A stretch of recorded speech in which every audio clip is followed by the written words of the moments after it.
today's project, we are going to take ordinary paper bat cutouts and give them the illusion as though they are flying. Super easy trick is take your paper bat, lay him down, fold his wing, fold his other wing. Now you want to fold out, and now fold out on the other side. And there you go. You have a bat in flight.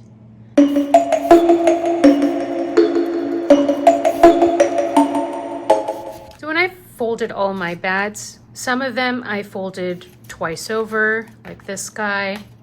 And this guy, this little bat, I folded it twice on this wing and only once on this wing to provide a different flight pattern. So keep that in mind and change it up. So now that everything is folded, you take your tape, you cut up a piece, put it on the top, and now you have your flying bat.